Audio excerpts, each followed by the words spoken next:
Hello and welcome, ladies and gentlemen, to the finale of this Business Today India at 100 Summit Achieving Global Leadership.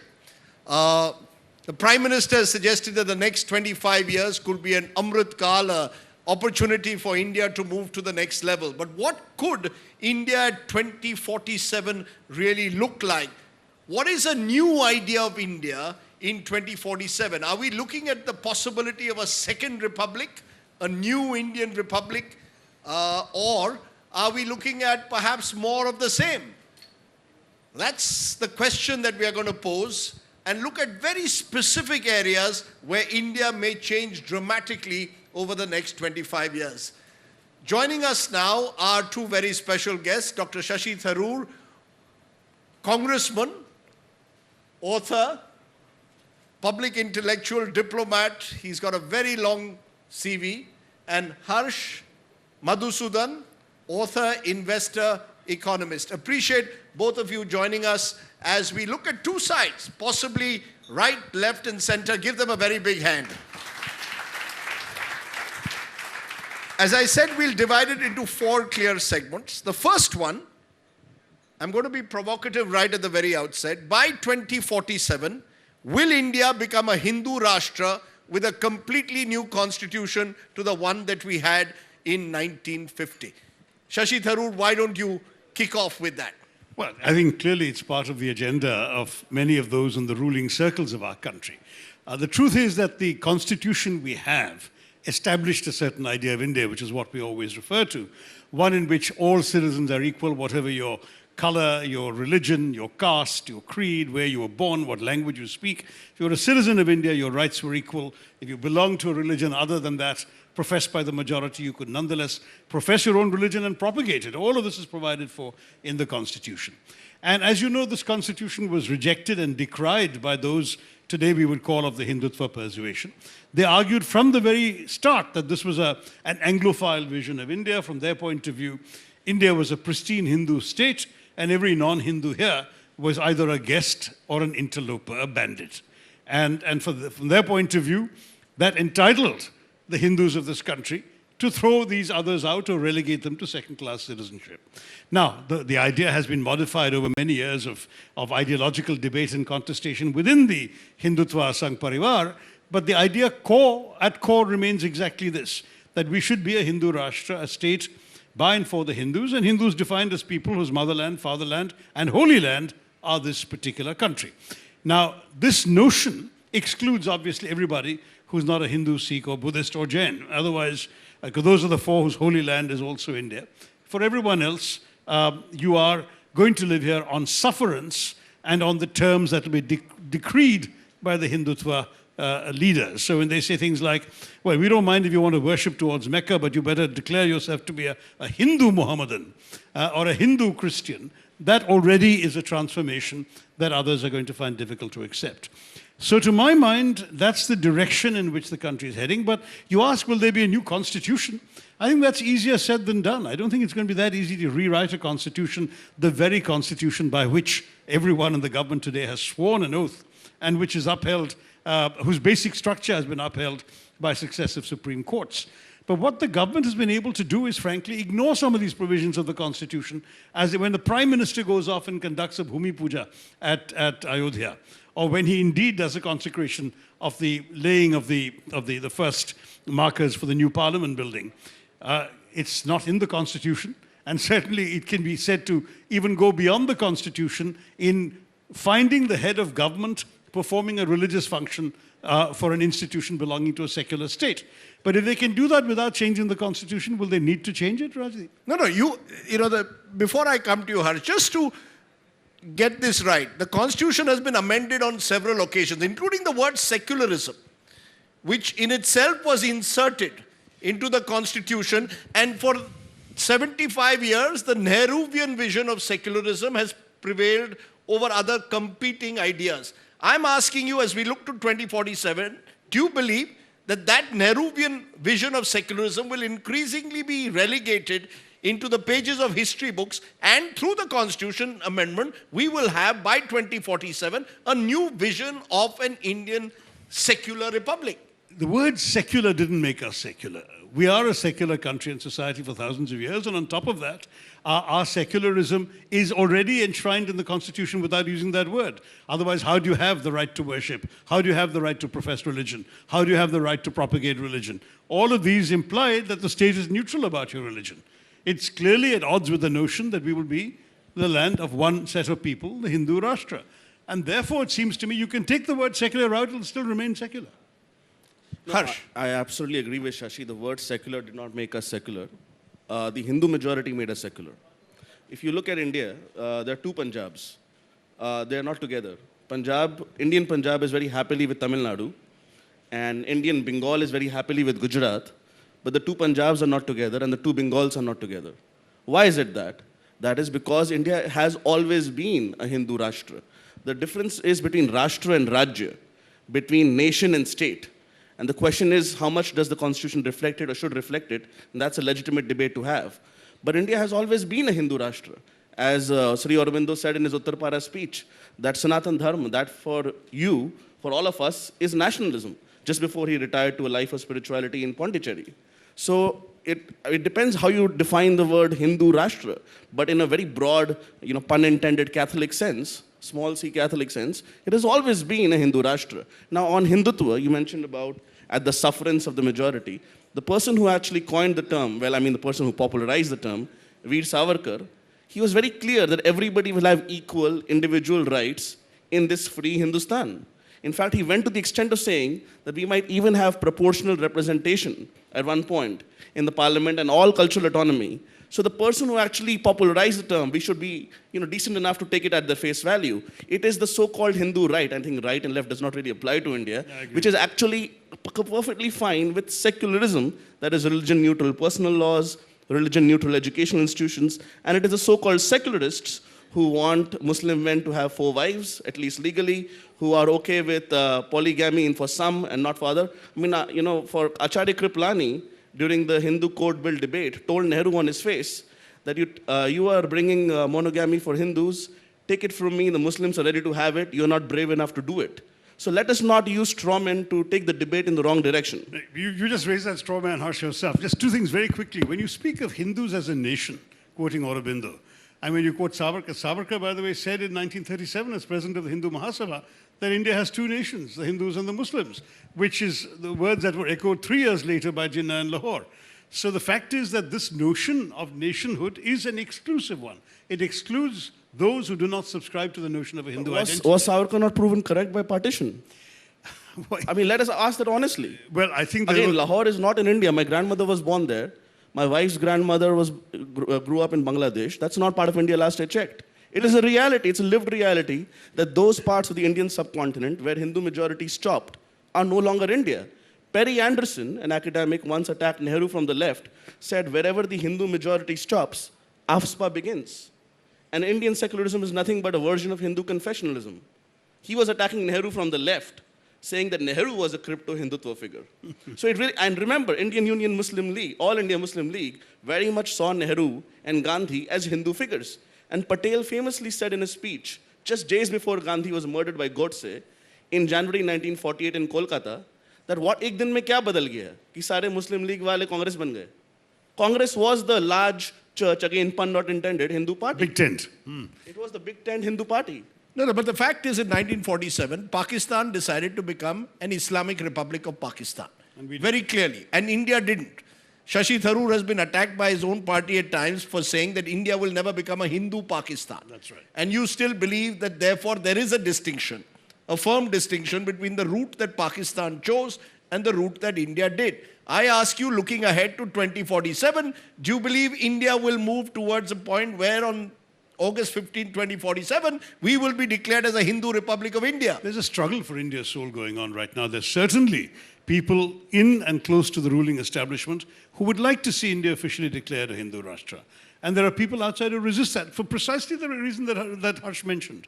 If you equate your nationalism with Hinduism, what happens to those who don't consider themselves Hindu, but who consider themselves Indian and nationalist and patriotic? What happens to them? What happens to 180 million Indian Muslims or 28 million Indian Christians?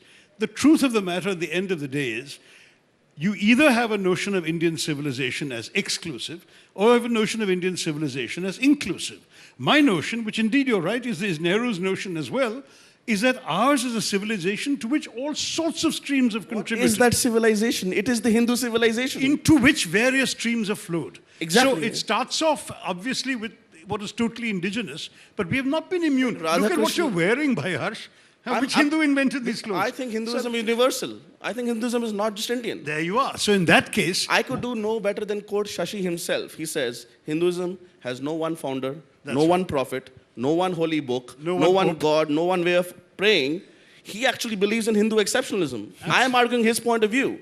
I'm simply saying you have to defend Hinduism. You can quote Karl Popper if you're not okay with Savarkar. I can quote Karl Popper, Open Society and Its Enemies, saying that sometimes you have to stop tolerating the intolerant. Let's stop being abstract. There are people who are ostensibly being oppressed, going out on the street saying, Sar tan se juda, if you disrespect the Prophet. And then we have comparisons of Hindu India with Nazi Germany.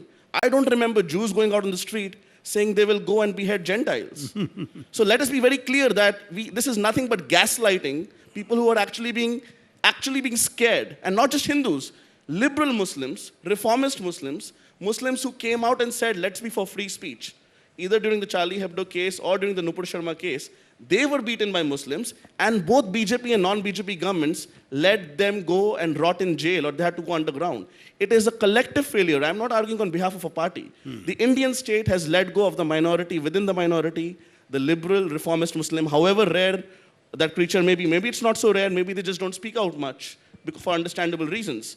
And unfortunately, the Congress party or the broader opposition has made peace with obscurantist elements in Indian minorities, which, by the way, are the global majorities. Indians forget that we are not all the world.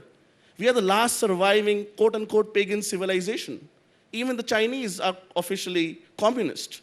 The entire world has been at least converted to Christianity or Islam, including Southern Africa in the last 100 years. I wrote an essay on Dharmatva, which Shashi promoted, just like he promoted my book, co-authored with Rajiv, A New Idea of India. One of the very few people, I must say, in Indian politics who actually debates with all people. So thank you, Shashi, for that.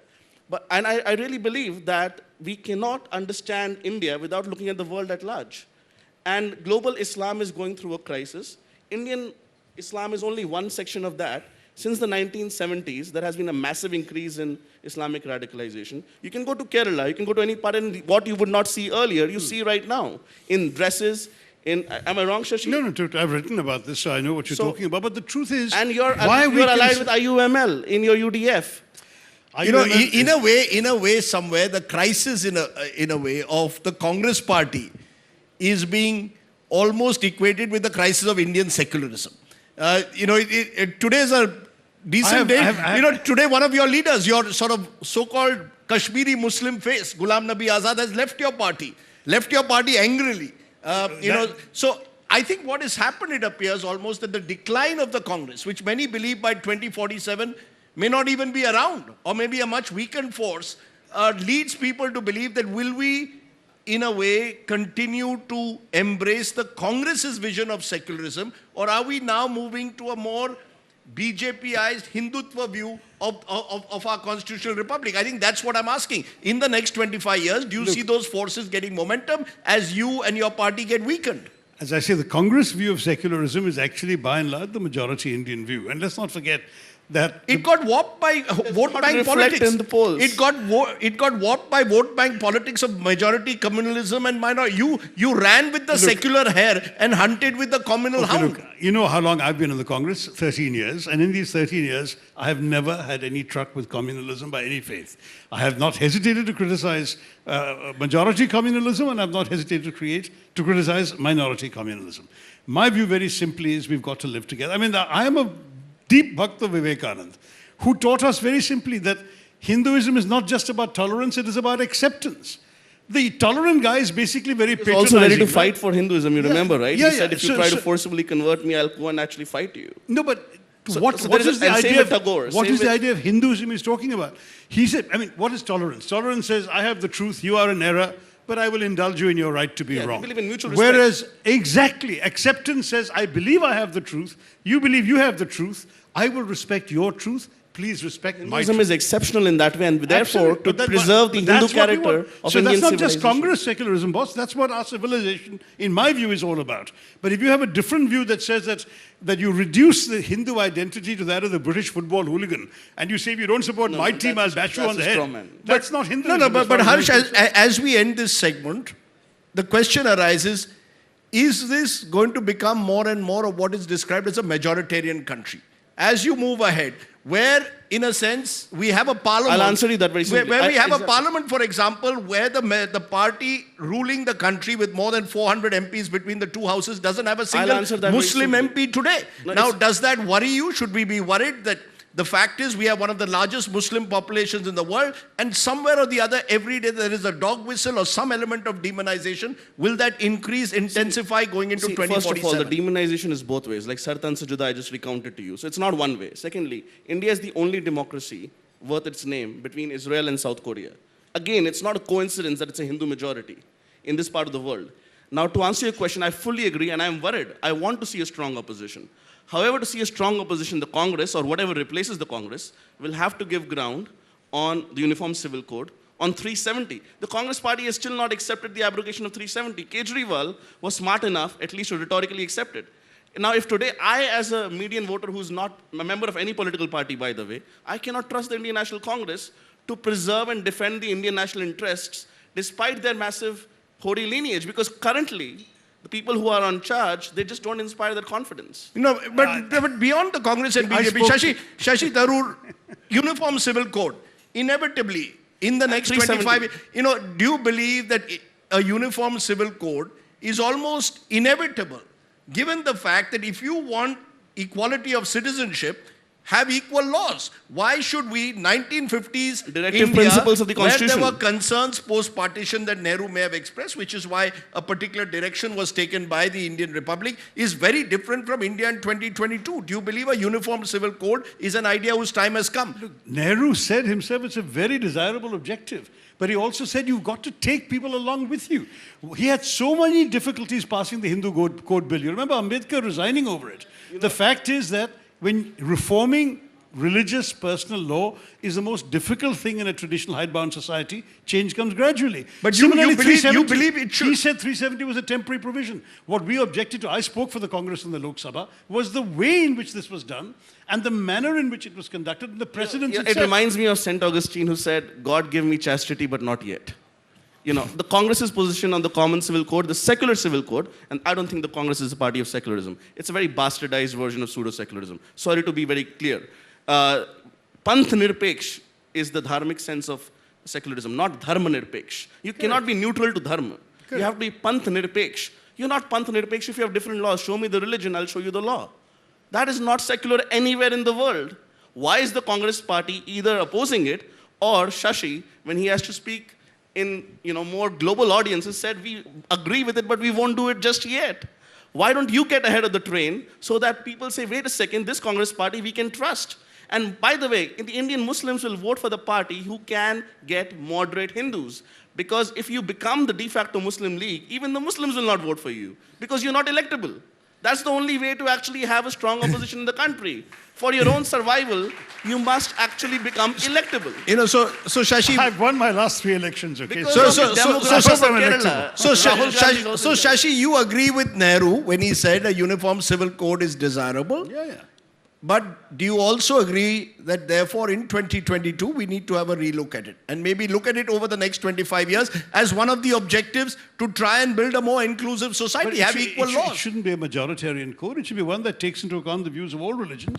I mean, there have been attempts. Sure. You come from Goa. There's a uniform civil code there. So it's already See done. how that worked. Let's say get elements that work. No, but there are elements of Portuguese law there that won't apply in the rest of India. Similarly, now we understand there's an experiment being attempted in Uttarakhand, but Uttarakhand doesn't have too many minorities. The challenge is going to be to take the interests of all groups in a diverse and plural society into account. That's all we're saying. The Hindu code has already been constantly reformed. Increasingly there is gender equality in inheritance, in marriage, in all matters. Supreme Court decisions. And I fully support it. And the BJP, which is in power, has not once tried to reverse anything introduced by Nehru, Ambedkar, Supreme Court. If at all, they've gone the more quote-unquote progressive direction, saying we should have minimum age of marriage is 21, including for women. But the problem is society cannot run in parallel tracks. You cannot have Indian Muslim girls being allowed to marry at 13 because they've achieved puberty, because that's what Fatwa-e-Alamgari says as per the Supreme Court. But Indian Hindu girls can only marry at 21. 18. Similarly, if I support, for example, going as opinion changes, same-sex marriage, but not under the Hindu marriage law, under a uniform civil code. Let consenting adults live a life of dignity. But you cannot put all the reform on the Hindus and say, by the way, a 13-year-old Muslim girl can marry if she wants, and that husband can have 3 more wives. And that is the law of the land. Whether or not it happens on the ground, I agree. We should not demonize our Muslim brothers and sisters. Most of them do not actually do this on the ground. If that is the reality, then why it's even more important for the Congress to get ahead and say, let me take ownership of this reform. What is stopping you? You know, Shashi Tharoor is caught between the devil and the deep blue sea because, you know, Which one are you? He's a Congress politician. I'm the deep blue He's sea. a Congress politician and a public intellectual, and sometimes those two self-images tend to collide. No, I'm not a Congress spokesman, when you spoke Rajdeep. of a uniform civil code, I could see the smile on Shashi, almost in agreement, but at the same time worried that what will my party say? Will I be the next in line to leave the party? Should that happen? Listen, I'm not a party spokesman. You asked me to speak in my own capacity, and Sure. I'm doing that. Yeah, So sure. I'm telling you what I believe. Yeah, well, I'm glad to know that you do believe that a uniform civil code is desirable, but it should be done through a process of consultation. Exactly. Am I correct? Correct. Okay, I think your party will live with that. Thank you for the I think he certificate. should do a palace coup in the party and take over the party. I see him as an excellent shadow prime minister, if not exactly prime minister yet. Should I be asking that question? Yeah, Can we move on to the idea of India? whether Shashi Tharoor wants to contest as a leader, a future leader of the party, it's been asked before.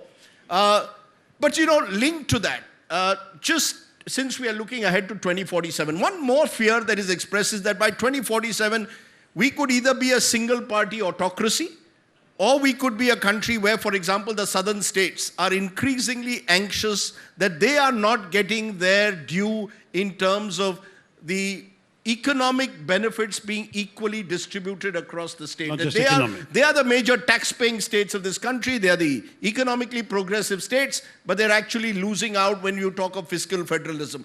Do you believe we will be more unified come 2047, or do you see still the possibility of parts of India exercising their right to, in a way, express their freedom from Delhi? That we will have to now understand that we are different Indias moving in different directions. Look, we're all committed to the unity of India, but I think it requires statesmanship in Delhi as well. You don't have to wait till 2047. In 2026, the 84th Amendment expires, and thereafter, the government is free to redraw the Lok Sabha constituencies.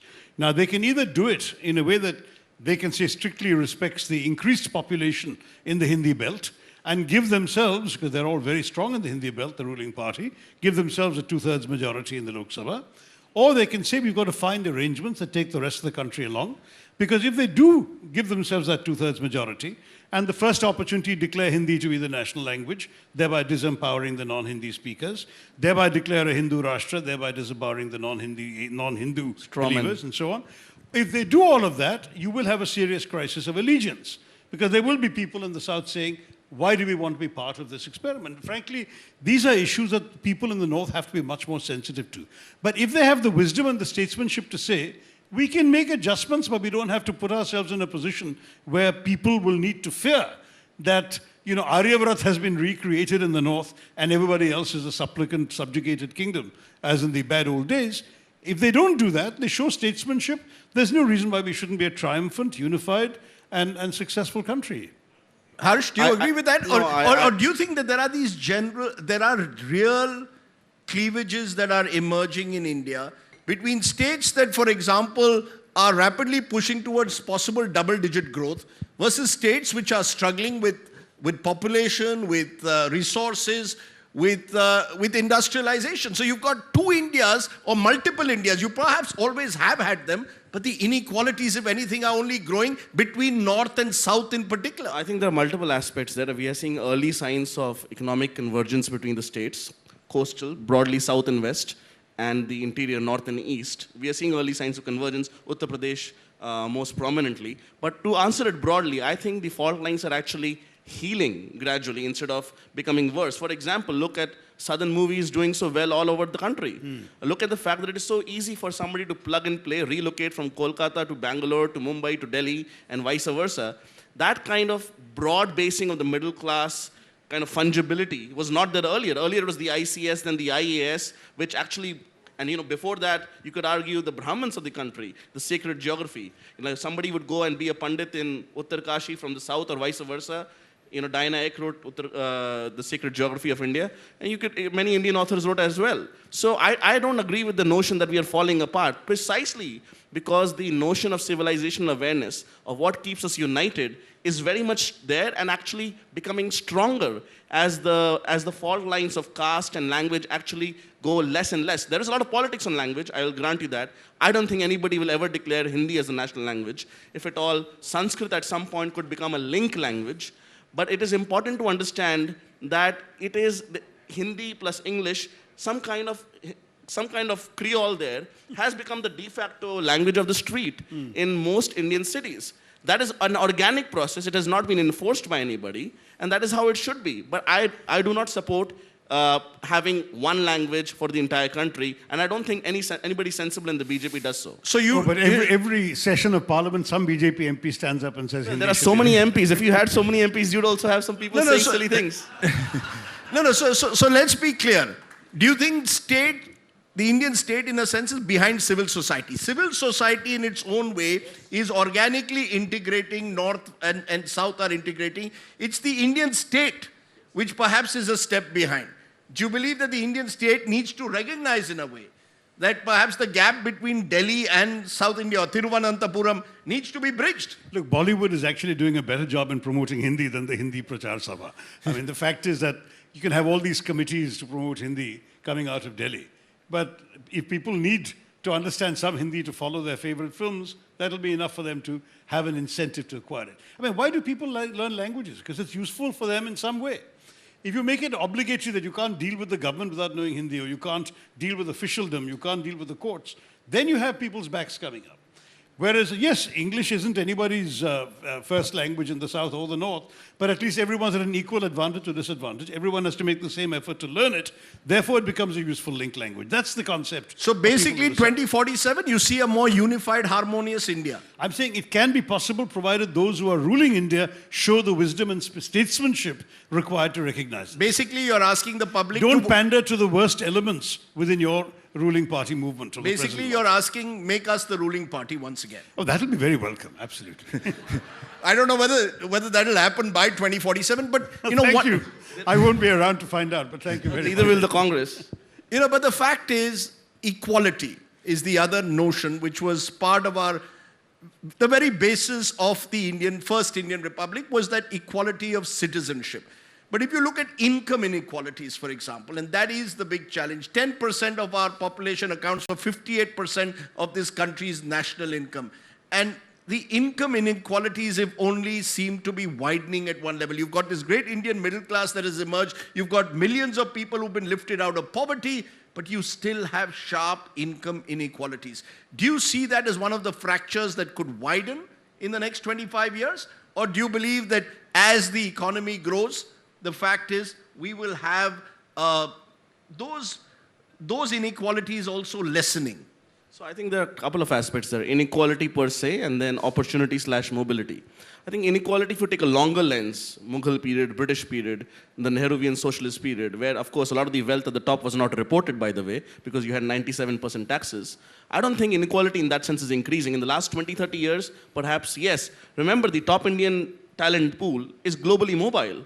They can work in Bangalore and show up, inequality numbers, or they can go to San Francisco, in which case you lose the taxes, but the inequality number goes down. What would you rather have?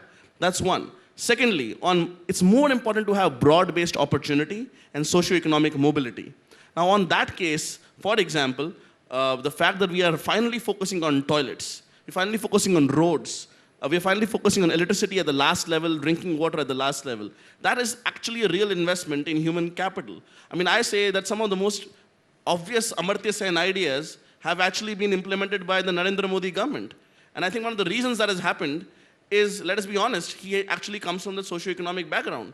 It was perhaps not obvious to the earlier government that this should be done. And when it was being done, it was done in a very kind of noblesse oblige manner, kind of very condescending top-down manner. So it is very important to understand No, no, why but was... with due regard, Harsh, let's be honest, road infrastructure didn't start in 2014. No, I'm not saying you know, it it's it almost, accelerated. I mean, you know, it almost at times seems, even sometimes when I read your book, it almost as if India is, you know, the Indian Republic has got independence after 2014, which it hasn't. Many of these ideas were before. India also did not start in 1947, which is what it seems like when you listen to Nehruvians. But let me just simply say that, of course, a lot of work happened earlier.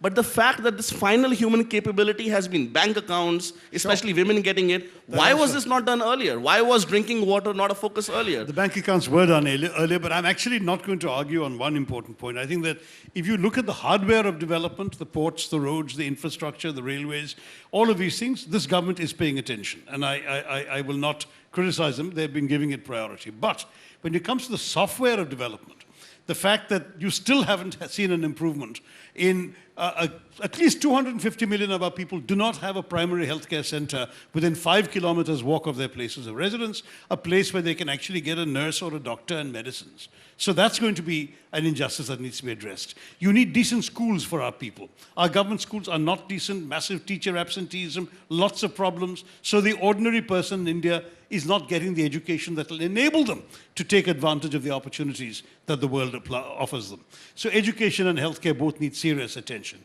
Skill development for those who can't hack a conventional education. You know, why haven't we engaged the private sector much more? Getting companies of a certain size to compulsorily offer vocational training if necessary, with certificates attached, so people can then have the capacity to move and get jobs done. These are the things that I would truly call human capital, and I think that's what Amartya Sen meant as well, is talking about the things that improve the quality of life of human beings. I want every Indian to be able by 2047 to take 3 meals a day for granted, to be guaranteed that there'll be a roof over their heads against the rain or the sun, and at the same time to be able to educate their kids, be taken care of without going bankrupt when they're sick, and have the capacity to dream of a better life for themselves and their children. That's what we need to achieve. That's true development. The roads and highways and bridges are great, they're important, but they can only work as a means to this larger end. The larger end is a better life for ordinary Indians. Let these people have a decent job, the prospect of a better one, the ability to dream and think of a better future. That, if you like, is the essential Nehruvian vision, is standing for a better future for every Indian. And that's what I believe in. Good, you're still a Nehruvian. You're the last Nehruvian, but in a way. But Harsh, there is much in what Shashi Tharoor says, that while we are focusing on the hardware of development in the last 8 years, the software at times has been lost out. Education, key factor. You know, access to internet in schools is still 19% all over India. Only 14% in rural compared to 42% in urban areas. Now, I know that the task is gargantuan, but there's a sense that we still haven't paid enough attention to education and healthcare, and we were exposed rudely in this very city during the second wave of COVID, for example. The sense is that these are still critical. Do you believe that there will be a marked shift in the next 25 years towards the software that we need to becoming a true global? Do you really see that happening? Absolutely, and I think it has to happen. I would say it's already happening. For example, deworming, because I worked for MIT Poverty Action Lab long way back, was a massive success in India, completely underreported, which has massively increased student productivity at schools. Deworming was done at a nation level by the Modi government.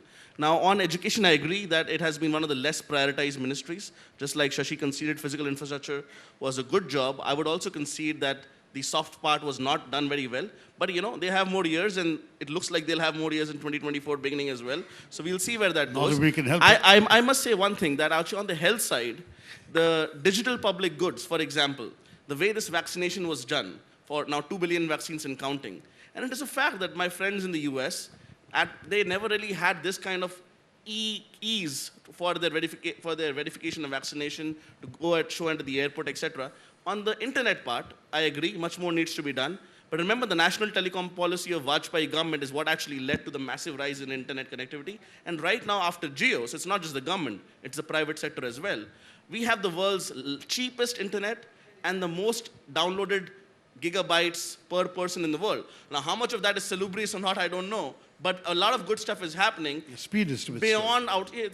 No, almost 40% of digital payments are coming out of India, which is quite India has remarkable. leapfrogged even China on that. So this has not happened without technocrats at the government, including, by the way, people like Nandan Nilekani, who are not part of the BJP, who had earlier fought a ticket on the Congress. So it's a bipartisan effort in that sense, but promoted primarily by the Modi government. So are you saying the idea of India in 2047 would be of a fully developed country? The Prime Minister in his Independence Day address said that, this is not about India becoming a developing country, but a developed country. But when I look at the numbers, we're way below. Look at per capita income of India, $2,000 odd dollars versus 12,000, which is the global average. So we are way below, and it takes about a decade to double. So we are not going to get anywhere close to what the Prime Minister's definition of a developed country by 2047 would be. My point is, I disagree on that. Where do you see us, for example, in 2047? See, the per capita income dollar terms actually depends a lot on the currency exchange, which is cyclical. So let's not go into that. But primarily, you have to look at Indian per capita incomes as a percentage of the global average. And we bottomed out, for example, compared to the US, at 1% in the 1990s. We're close to 3-4% right now, and it's very rapidly increasing. So it's like a classic exponential curve. It seems flat until it suddenly goes parabolic. So I would be patient on that. We are consistently having good per capita growth rate. Unlike UPA 1 and UPA 2, there have been a lot of structural reforms done. The GST could not be passed by the UPA government. It was passed by the BJP government for all its warts and all. Similarly, because of the resistance of the Chief Minister of Gujarat. That's why it wasn't passed by the UPA government. Well, you were not able to convince him, but he was able to convince your Chief Ministers. Why was that? Because he used the Finance Commission for that. Because where you stand on these matters depends on where you sit. And how you prioritize it. When he sat in Racecourse Road, his position changed. The reason is because he guaranteed 5 years of GST payment to the states, and that's a decision the Congress government refused to take. On GST, on IBC is a massive reform which has totally unblocked our banking system. So these are big structural reforms, slow moving, they go through our jurisprudence, they set precedent and case. It takes a long time, but it has all happened, and there is a lot of tailwinds. I always say right now the India story as an investor, speaking as an investor right now, it's like a spring that's about to be unleashed.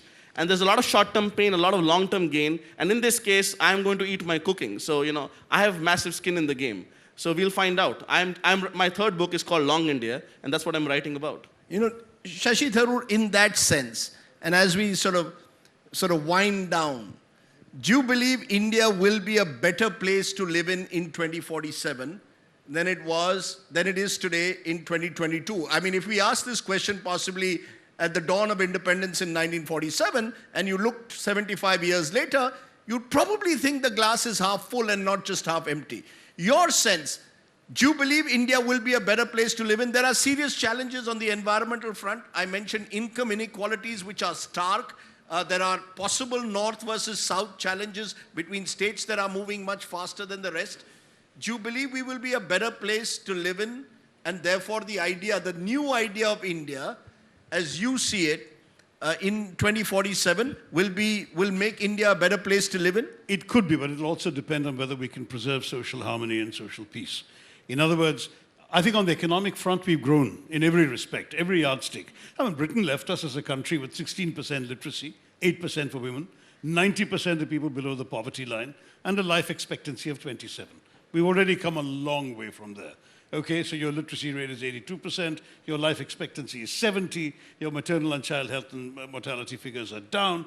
Everything is by and large in a transformative position. Of course, you still have people below the poverty line who frankly have done badly in the last few years, especially since demonetization and the COVID lockdown. But hopefully we can redress those and pull themselves up again. But the bigger question, it seems to me, is we don't want to be a country where you ask the question, are you better off? And the answer comes, well, it depends if you're a Muslim or not. I mean, the truth is, we should be a country where everyone is better off. We can be, but you've got to preserve social peace and harmony and get beyond this majoritarian communal bigotry that is poisoning the atmosphere of our country. See that as the biggest challenge over the next 25 years, preserving India's unique social harmony and diversity? I see it right now, Rajdeep. He talked about us betraying the liberal Muslims. I have liberal Muslim friends. I have a Muslim friend who's married to a Hindu who came to me and said, my son was told by his classmates, I can't play with you because your family is Muslim. And she was in a state of shock when she told me this, and she was not the only case. This kind of toxicity that has gone into our society, This has to be pulled out. Otherwise, we're going to poison ourselves. And then, indeed, there will be a question of whether we are better off, we're leading a better life in the future or not. Let me just juxtapose take forward what Shashi said in a way, because sometimes it appears our governance priorities are horribly misplaced. I drove from Bengaluru to Mysuru the other day. The road was terribly potholes everywhere. And what is happening with the ruling party in Karnataka? They're taking out a Savarkar Yatra. I wonder where the Savarkar Yatra fits in with basic governance. You've got contractors accusing the government of being a 40% commission government. Now, every Indian city you go to, potholes is a major problem. From Mumbai to Bengaluru, this is not just about Karnataka.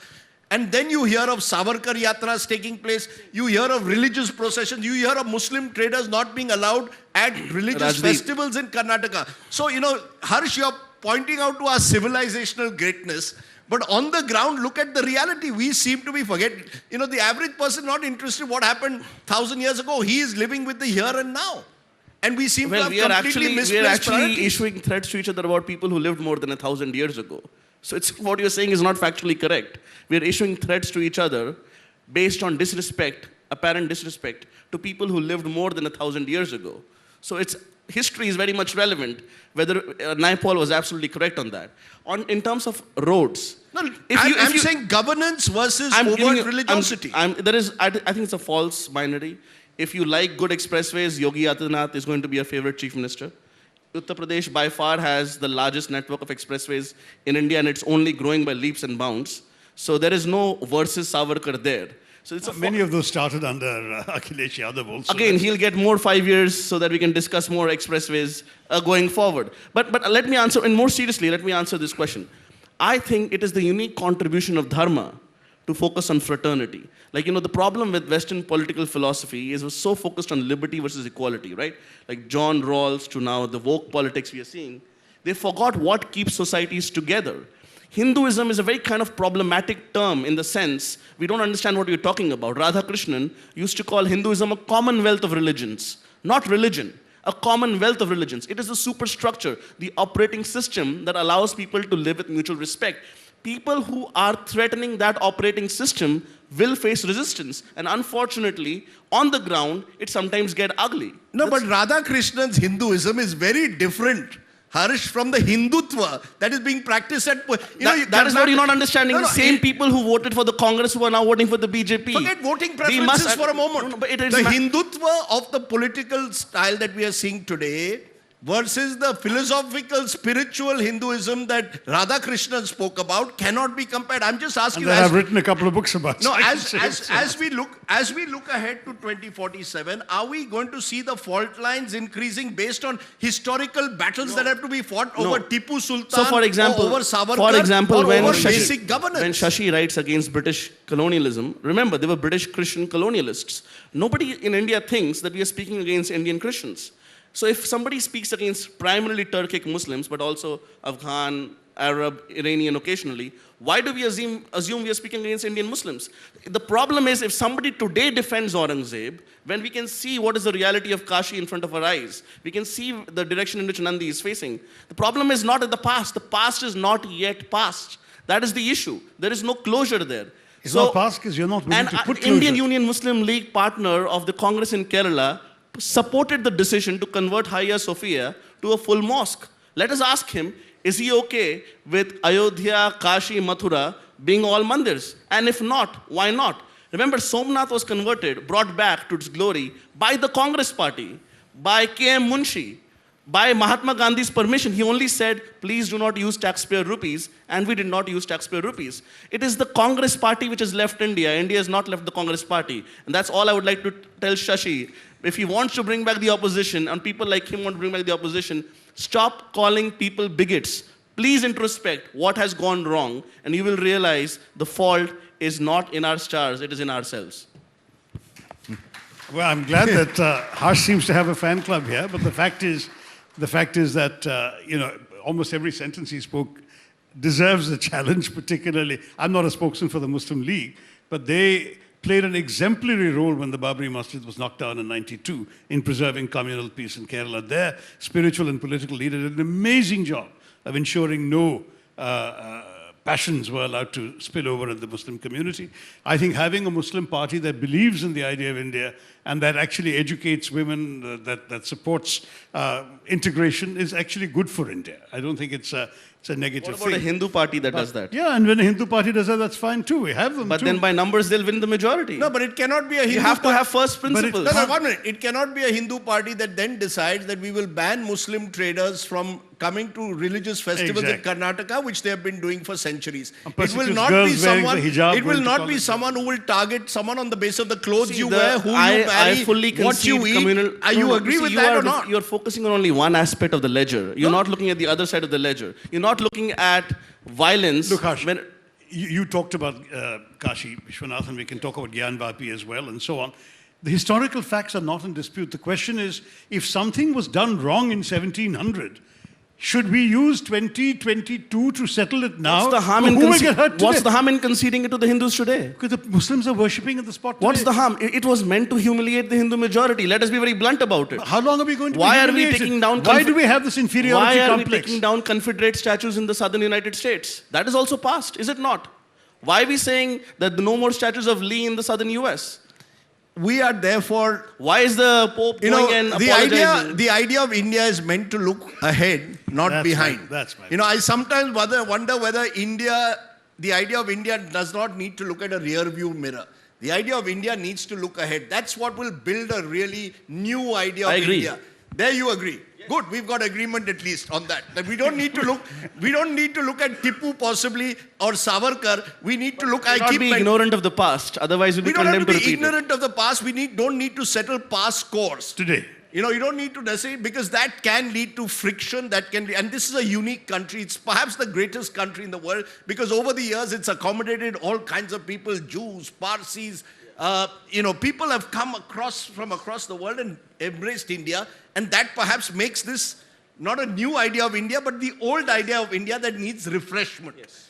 And on that note, I want to ask both of you, with just 30 seconds left each, what's the best thing about being Indian? Let's leave on a positive, unified note. What's the best thing, Harsh, you first, about being Indian? I think the best thing is that we are the only democracy, as I said, from Israel to Kerala. We are the vanguard state of dharma, if you will. We are the future. We will actually bring back the traditional religions, not just in India, but across the world, while being modernist. Because in Hindu dharma, or dharma more broadly, religion and science are not opposites. Modernity and tradition are not opposites. And it is this unique combination, this ability to look beyond binaries, that is the Indian gift. And if I may say so bluntly, that is the Hindu gift. That's what makes me proud. Surely the Hindu gift is also not sort of judging people on the basis of the clothes they wear, what they eat, who they marry, crucially. So we need to recognize that is all, we have differing views possibly on what is Hindu dharma, but we will debate that on another day. Shashi Tharoor, what's the best thing, not about being first of all, what's the best thing about being a congressman at the moment? Now, let me answer your question, which was about what's the Because best I was of going to being get a Indian. news point out of you, because Because you were also part of the G23, but this would not be the right forum to do that. That's right. So we'll find And another forum. I didn't come here to talk about that. You So said, give me, what's what the is the best thing about being Indian? democracy, diversity, acceptance of difference, inclusiveness, and a willingness to debate. I mean, we were the argumentative Indians of Amartya Sen's famous title, because throughout our history, every point of view was acceptable. You just had to argue it out. Shastrarth was our tradition. So I'm glad we had a chance to argue things today. Purva Paksha. But ultimately, the fact that you do so with respect, that you don't illegitimize the other point of view, but you talk things through with a view to eventually going on and living together, that was the great strength of Indianness. I hope that will not be undermined by those who have the good fortune to be in power today. Actually, there's a lovely word in Varanasi that is used again and again, and since Varanasi is always top of the mind, it's samvad, which is dialogue. So if we can move from vivad to samvad while discussing these issues of our times, maybe we will once again discover those renewed energies of a new India. On that note, Harsh and Shashi Tharoor, thank you very much for this wonderful conversation. Ladies and gentlemen, thank you very much for being there. Thank you. Thanks, Raj. If you like the video, do like, comment, share and subscribe.